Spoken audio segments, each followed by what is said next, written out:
نبی علیہ السلام نے جب ارشاد فرمایا نا امت کے بارے میں، تو انہوں نے جسم کی مثال دی کہ امت میری جو ہے نا ایک جسم کی مانند ہے. جب ایک حصہ اس کا جسم کا تکلیف میں ہوتا ہے تو باقی کا حصہ کبھی بھی چین میں نہیں ہو سکتا.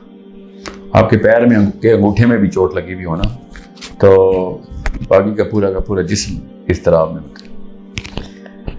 آپ انفرادی طور پہ نہیں دیکھیں گے، آپ اجتماعی طور پہ دیکھیں گے کہ مسلمانوں کے کیا حالات ہیں، اور اس لٹمس ٹیسٹ کو اس ٹینسل کو استعمال کریں گے آپ. کہ جب امام جعفر صادق نے کہا نا کہ کوئی مسلمان تو ہوا ہی نہیں جب تک کہ سورج کی پہلی کرن صبح اٹھتے ہی اس کو قوم کے مسائل نہ اس کے ذہن میں لے کے آئے، تو اس تک تو دین پہنچا ہی نہیں، ابھی تو مسلمان ہی نہیں ہوا.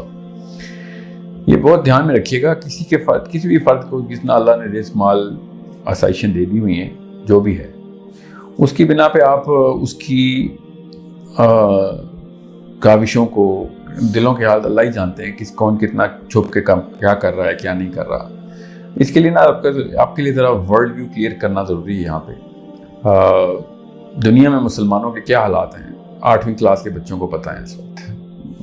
میں بہت بڑی اسمپشن کر رہا ہوں کیونکہ جہالت کے بھی وہ حالات ہیں. کیا پتہ واقعی بڑے بڑے لوگ یہ سوچتے ہوں کہ سیرین مسلمانوں کے اپنے کرتوتوں کی وجہ سے ان کے اوپر عذاب آئے. میں نے خود سنا ہے، کچھ علماء نے یہ بھی بیان کر دی. نعوذ باللہ، اللہ تعالیٰ ان کو ہدایت دے.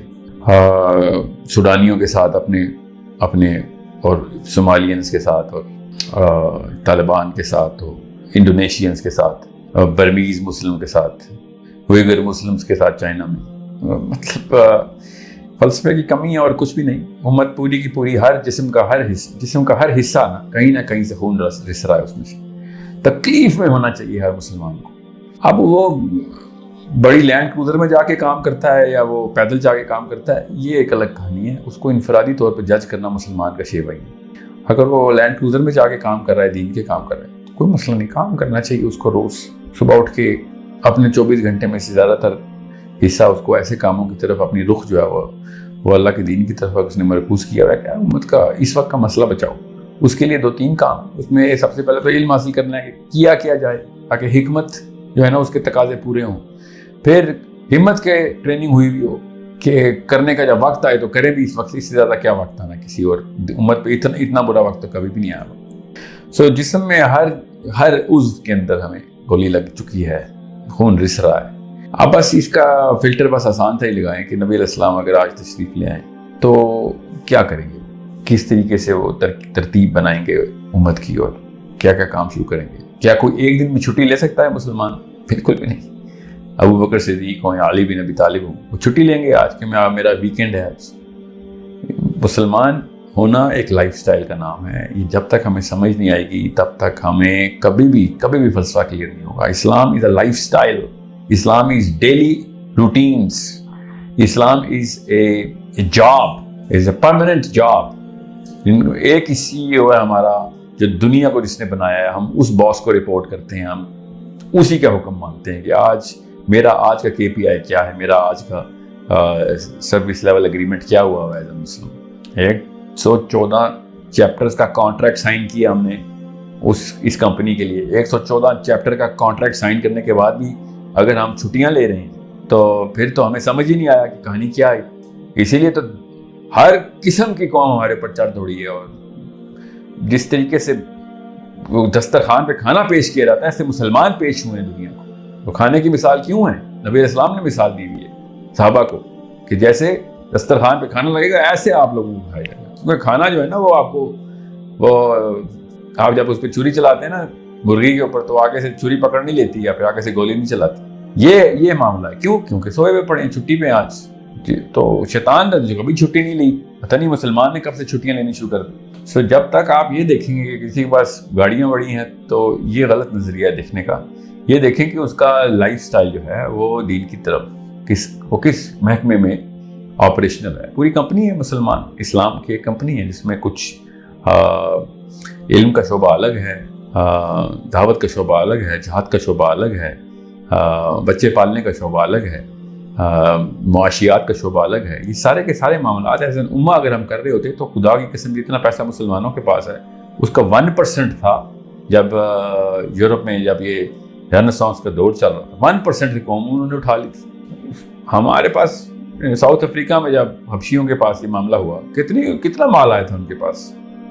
آپ سوچیں تو صحیح, مسلمانوں کے پاس اپنا ہی اتنا پیسہ ہے, وہ اگر آپس میں ہی اس بارے میں اگر اکٹھا ہونے کی کوشش کریں کہ یار بس بہت ہو گئی, صرف ایک اس لیے کہ میں نے کلمہ پڑھ لیا ہے اس لیے میں ایک ٹیگ ہو گئی ہوں کہ نہیں اس کو کچھ بھی نہیں ہونے دینا, تو اپنی سوچنے والوں کے ساتھ ایسا ہی ہوتا ہے. اور یہ صرف مسلمانوں کے ساتھ نہیں, دنیا کے کسی بھی قوم کو تباہ کرنا ہو تو اس کو انفرادیت کے اوپر لگا دو, اپنا سوچو, بس تزکیہ نفس پہ لگا دو اور کلیکٹیوزم نکال لو, کوئی بھی دنیا میں قوم فتح ہو جائے گی. تو یہی ہوا ہمارے ساتھ. سو جب تک آپ اسلام کو لائف سٹائل نہیں سمجھیں گے تب تک مسلمان ہونے کا مطلب نہیں سمجھ آیا آپ کو. فیشن کے طور پہ بڑے لوگ مسلمان ہیں, جو سنگرز اور ایتھیسٹ نے بھی وہ کراس نہیں پہنا ہوتا, ایکٹرز نے بھی کراس پہنا ہوتا, فیشن ہے. پتہ ہی نہیں عیسیٰ علیہ السلام کا مگر کراس پہنا ہوا ہے. بائبل کی ایک آیت نہیں پڑھی, کراس پہنا ہوا. بالکل اسی طریقے سے ہم نے اسلام کا ایک ٹائٹل لگایا ہے, اپنے آپ کو تسلیاں دیتے پھرتے ہیں کہ مسلمان ہیں, کیونکہ ہر بندے کو ایک پرسنل آئیڈینٹی چاہیے ہوتی ہے. ہمیں وہ آئیڈینٹی مل رہی ہے بس اسلام سے کہ میں بھی کچھ چیز ہوں. یہی مسلمان اگر ہزاروں میں ہوتے دیکھتا آج کوئی مسلمان ہونے کی کوشش کر رہا ہے. یہ صحابہ ہی تھے جو کہ اکیلے نبی کے اوپر آئے تھے. یہ ہم اربوں میں ہونے کی وجہ سے, اربوں کا مطلب تعداد میں لاکھ کروڑوں اور اربوں کی وجہ سے ہم مسلمان ہیں. اگر ہماری تعداد کم ہو جائے تو ہم تو وہ شائنس میں ہی غیر مسلم ہو جائیں گے کہ نہیں وہ ہمیں میجورٹی میں رکھو. This is the problem of the weaker psychology of a nation. We were never made to be Muslims. We were just called Muslims by نام ہمارے محمد ساحل ادیم ہے, کام ہمارا کہیں سے بھی نہیں ہے. جتنی ہمیں اگر صحابہ اگر اس دنیا میں آ جائیں نا تو سب سے پہلے پٹائی مسلمانوں کی ہوگی. آپ زمین امریکہ کے خلاف لڑائی کریں گے, علی بن ابی طالب یا سعد بن معاذ آ گئے دنیا میں, سب سے پہلے پاکستانی انڈینز عربز کی پٹائی ہوگی. آپ سوچیں خارجیوں کو نہیں چھوڑا علی بن ابی طالب نے, ہمیں چھوڑتے, ہمیں چھوڑیں گے وہ. تم اصل میں تو تم ایک کینسر ہو جو دنیا کے اوپر اس طریقے سے اسلام کے خلاف سب سے بڑی سازش تو مسلمان ہے چلتا پھرتا. وہ ہالینڈ کو اور فرانس کے خلاف باتیں کرتے ہیں کہ اس نے نبی علیہ السلام کی توہین کی. سب سے بڑی توہین تو چلتا پھرتا مسلمان خود ہے نبی علیہ السلام کی. کر کیا رہا ہے وہ, اپنے محلے میں کسی کو نہیں بچا سکتا. ہر روز سینکڑوں مسلمان ذبح ہو رہے ہیں, ہر روز کسی نہ کسی کونے میں. اور ہم لوگ بیٹھے ہوئے ہیں کہ نہیں وہ یہاں پہ میں نے اللہ کا ایک لاکٹ پہن لیا, میں نے میں اس جماعت میں ہوں, میں اس فرقے میں ہوں. شرم آنی چاہیے. یہ تو وہ یہ دور خدا کی قسم کرسچنز پہ بھی نہیں کبھی آیا جو دور مسلمانوں پہ اس کا گزر رہا ہے. 110 فرقے ہیں کرسچنز کے, 110 بائبلز ڈفرنٹ. ہمارے پاس قرآن ایک ہے تو ہم نے تفسیروں میں اپنے فرقے نکال لیے تاکہ کس طریقے سے سیلف اسٹیم میری سیٹسفائی ہو جائے کہ I'm somebody, I'm something, I have some rationale, میری بھی کوئی جسٹیفیکیشن ہے. کوئی نبی علیہ السلام سے محبت کی باتیں کر کے اپنی سیلفشنس کو اور اپنے ڈر اس حسیس پن کو سیٹسفائی کر رہا ہے, تو کوئی اپنے آپ کو کسی عالم کے ساتھ ٹیگ کر کے بیٹھا ہوا ہے, تو کوئی صحابہ کی جماعت میں بیٹھا ہوا ہے, تو کوئی اہل بیت کی جماعت میں بیٹھا ہوا ہے. اہل امت کون ہے؟ اہل بیت تو آپ ہیں, اہل بیت لورز ہیں آپ, ٹھیک ہے, نبی علیہ السلام کے لورز ہیں آپ. وہ اہل امت کون ہے؟ امت لور کون ہے آپ میں سے؟ یہ کون سا فرقہ ہے جو امت سے پیار کرتا ہے؟ میں آج پوچھ لوں یمن میں کتنے بندے مرے ہیں, تو میں لگ پتہ جائے گا, کسی ایک کو بھی جواب نہیں آتا.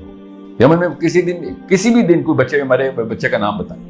آپ کے بچے کو پکڑے نہ آ کے, پھر میں دیکھتا ہوں اس وقت اللہ رسول ہی کر رہے ہوتے ہیں آپ, کسی اور کے وہ ہاتھوں ہمارا بچہ ذبح ہو رہا ہے, کوئی فکر ہی واقعی نہیں, کوئی ٹینشن ہی نہیں ہمیں. سو اس کلیکٹیو کوشچن, کلیکٹیوزم کے اندر یہ سوال ڈالیں آپ, انڈیویجولزم میں نہ ڈالیں. بڑے بڑے گھر اور بڑی بڑی گاڑیوں سے نہیں چیک ہوتا.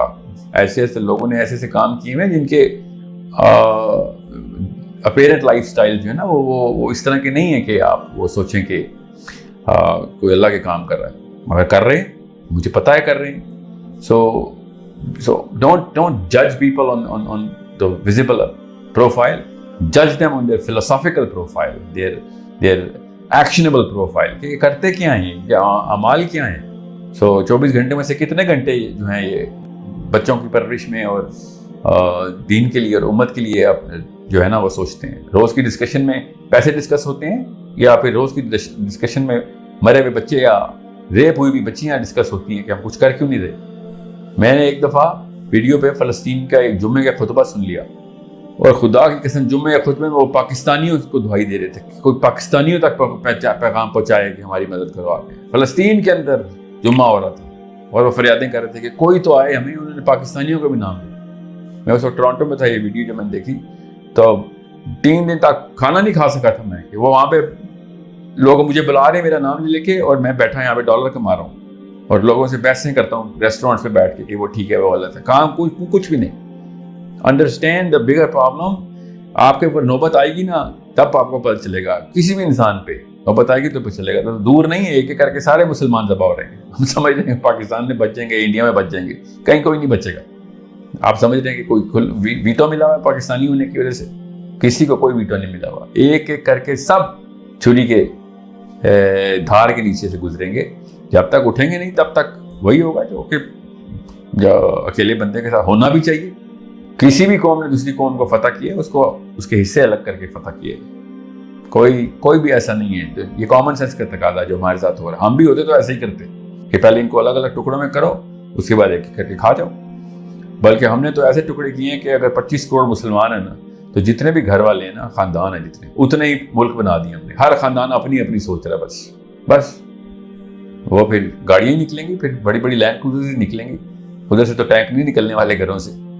ایک وقت تھا جب گھروں سے بھی ٹینک نکلتے تھے. ایک بندہ باہر آتا تھا تو لگتا تھا جرنیل باہر نکلا ہے. یہ مسلمانوں پہ ہی ٹائم تھا, ٹھیک ہے. اور اسے مسلمانوں پہ نہیں ٹائم تھا, یہ گوروں میں بھی یہ ٹائم گزرا ہے. جب تک قوم کی سوچتے رہے ہیں تو بچہ اٹھ کے آیا کروسیڈ کرنے کے لیے عیسائیوں کا.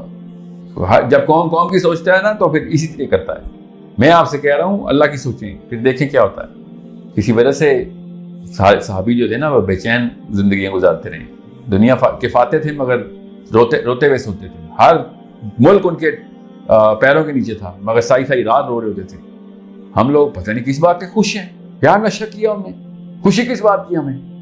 15,000 روپے کی پروموشن ملتی ہے نوکری پہ, ایسے خوش ہوتے جیسے کہ حضرت عثمان کو جب نبی علیہ السلام نے حدیث سنائی تھی نا کہ آج کے بعد عثمان جو مرضی کرے, وہ خوشی عثمان کو نہیں ہوئی تھی جو یہاں پہ محمد عثمان کو میاں والی میں ہو جاتی ہے کہ آج 15,000 کی پروموشن مل گئی ہے مجھے, میرا باس خوش ہے. میں تو یہ اگر حالات ہوں گے قوم کے تو پھر ایسے ہی ہونا بھی چاہیے. ایسے بالکل ٹھیک ہو رہا ہے ہمارے ساتھ. مجھے تو کبھی بھی غلط کو غلط تو مانے نا, تب کہیں جا کے اٹھیں گے ہم. صحیح کو صحیح مانے, غلط کو غلط مانے. ہمیں پتہ نہیں کون جنت کا ٹکٹ دے کے بیٹھ گیا ہے. کہیں سے کوئی خواب میں کوئی آپ کو کوئی زیارت ہوئی ہے اور کوئی بزرگ نے آ کے آپ کو ٹکٹ دیا کہ یہ لو تمہارے پورے خاندان کو جنت ملے گی, بے فکر ہو جا دنیا میں, بس وہی کرو. ہم سے بہتر تو خدا کی قسم وہ قادیانی ہے. قادیانی بھی اپنی قوم کا سوچتے ہیں. ہم اتنے بے شرم ہیں. مطلب وہ ایک جھوٹے نبی کے اندر وہ متحد ہو گئے ہیں. اتنی لعنت ہے ہمارے اوپر کہ ہم سچے نبی کے نیچے نہیں متحد ہو رہے. کامن سینس کی بات ہے وہ جھوٹے نبی کے نیچے متحد ہونے والی قوم ہے اور ہم سچے نبی کو چھوڑ کے الگ الگ ہوئے ہیں. تو پھر یہ تو ہوگا. پھر آپ کا سوال روز بھی پوچھا جائے تو روز بھی اس کی یاد دہانی کرا جائے پھر بھی کم ہے. مرے ہوئے لوگ نہیں اٹھتے, سوئے ہوئے لوگ اٹھتے ہیں. تو جب دعا ہی کریں کہ ہمارے بچے نہ مرے ہوئے پیدا ہوں, کیونکہ ہم تو مرے ہوئے پیدا ہوئے.